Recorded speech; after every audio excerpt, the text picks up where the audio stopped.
Hi, and welcome back to this Monday edition of Focal Point on AFR Talk. I'm Brian Fisher. Great to have you in the conversation. Let's go right to the phones. Grab some phone calls, 888-589-8840. Let's go to Kurt, Grants Pass, Oregon. Kurt, you're on Focal Point with Brian Fisher. What's on your mind? Good afternoon, Brian. This is Kurt.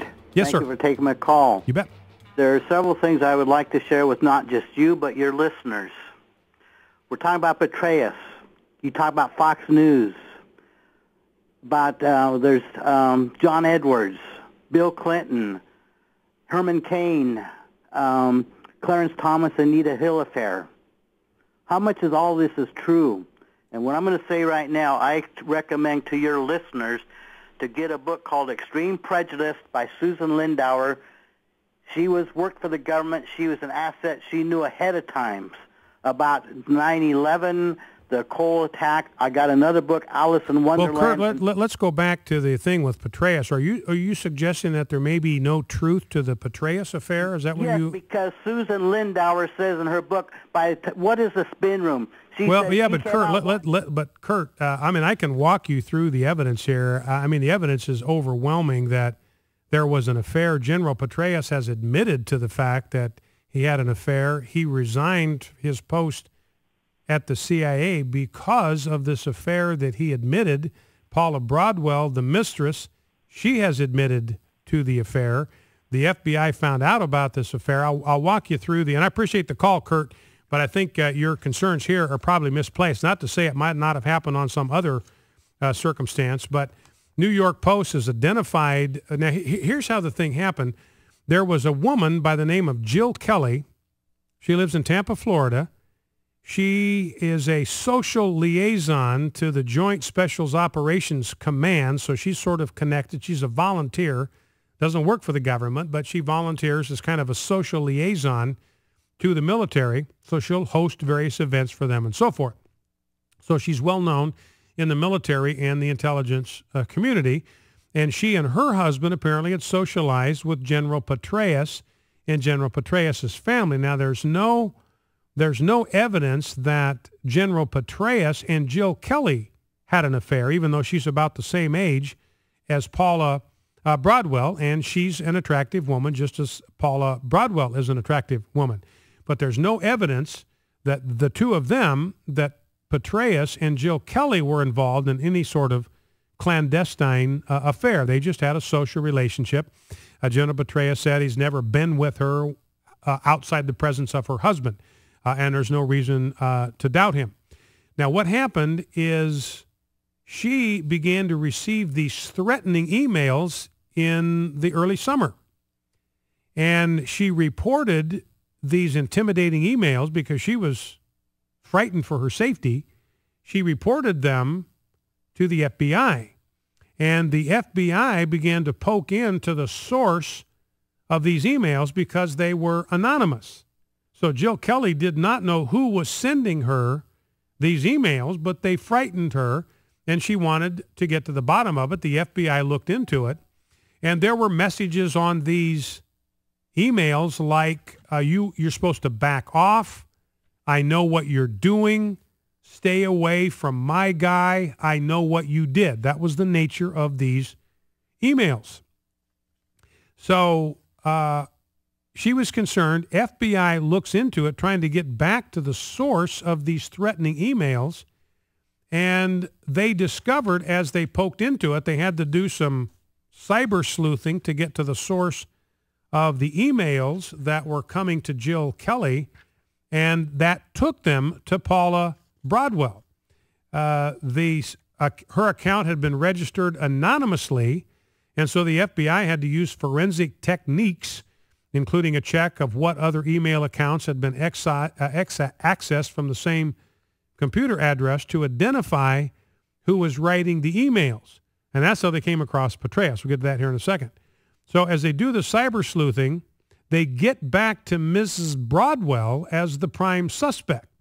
And they obtained access to her regular email account because they now had pegged her as the likely source of these intimidating and threatening emails. There weren't any direct threats, but they were enough to kind of spook this woman who had nothing to hide. She wasn't guilty of anything, but apparently Paula Broadwell was very jealous, suspected that she was flirting with General Petraeus, whom she describes in the summer as my guy. Stay away from my guy.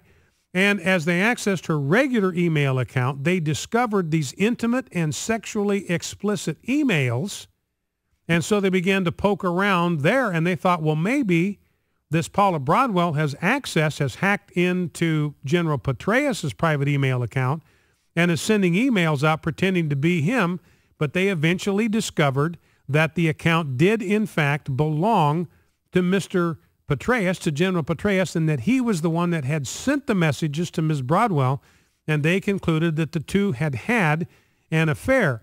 Now, sometime in the summer, high-level Justice Department officials were notified that General Petraeus was involved in an affair or had been involved in an affair, and there was some potential threat now to national security. Now, we don't know exactly when the information got to Eric Holder or to Robert Mueller at the FBI, but we know that there were people that had a responsibility. In fact, they had a statutory responsibility to report this not only to the Department of Justice and to the head of the FBI, but also to report this to Congress. They had a statutory responsibility. Anytime you've got a public official and there's some question about inappropriate behavior that could possibly compromise national security, they have a legal statutory obligation to inform Congress. They were never informed. Congress didn't find out about it till after the election, like everybody else did. So both General Petraeus and Ms. Broadwell confessed to the affair. When they took possession of Ms. Broadwell's computer, which she voluntarily relinquished to them, they found classified documents on her computer that she really wasn't supposed to have. Now, they both claim, she and General Petraeus claimed that those classified documents did not come from General Petraeus, but obviously that possibility was there, and that, again, is the reason why adultery is a matter of concern. It's not just a private affair when you have somebody that has access to the kind of information that General Petraeus does. So that's how this whole thing came to light, and the White House essentially forced, I think, his resignation. They knew about it by this time. And General Petraeus, according to Jane Mayer at the New Yorker, now she's the one that did the hit piece on me, so I don't know how much confidence to place in anything this woman writes. But she says this in a piece that she posted over the weekend. With the election 2 weeks away, so all of this came to the surface from two decision makers more than 2 weeks before the election. The CIA's potential intelligence failures and the fatal ambush of America's diplomats in Libya, a campaign issue, Petraeus surely recognized that if he resigned, the scandal would shake the Obama administration, perhaps giving more fodder to its Republican critics in what appeared to be an extremely close election. So in other words, what Jane Mayer at the New Yorker is saying, the timing of General Petraeus's resignation was purely political, that people were in a position to press him to resign 2 weeks before the election, and they didn't do it, and Petraeus didn't do it because nobody wanted to rock the boat of President Obama's reelection effort. So once again, that leaves him, notice what that does now, that leaves this man who possibly has been compromised, it leaves him in place for at least 2 weeks. And if the FBI knew about this in the summer for longer than that, he's left in place with the possibility, maybe even the likelihood, that classified information has been compromised, and they leave him where he is because they don't want to risk Obama's reelection. So they're putting the political fortunes of Barack Obama ahead of the national security of the United States. Let's go to Jerry in Newark, Ohio. Jerry, you're on Focal Point with Brian Fisher. What's on your mind? Thanks. I think I understand that adultery or anything like that is no small matter, but also that it's kind of a distraction from the real story of back to the very beginning when our ambassador was on all the talk shows, that this video caused it, and all the other, everybody knows all that. The point is, I think that was the opening salvo for the bringing down of our First Amendment freedom of speech. And I would suspect that Christian radio is a main target. Mm-hmm. Now, I want to be sure I understand what you're saying, Jerry, because I'm not sure what connection you're making between what these ambassadors are saying about Libya and a risk to our freedom of speech. I want to be sure I understand the connection you're seeing. The comparison between this and Fast and Furious, for example.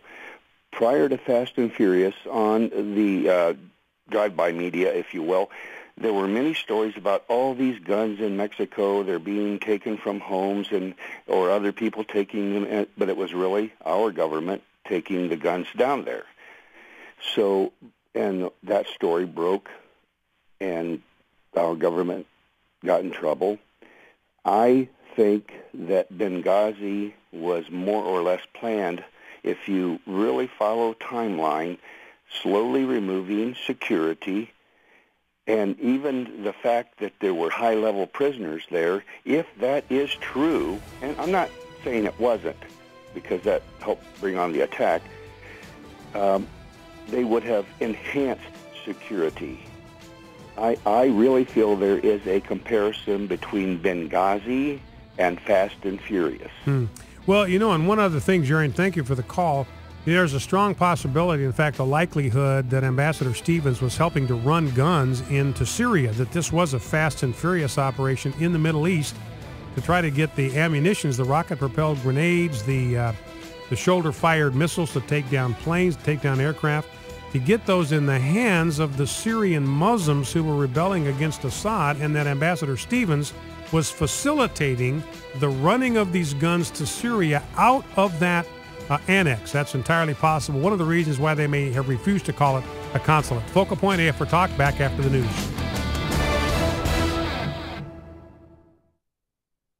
American Family Radio, AFR Talk.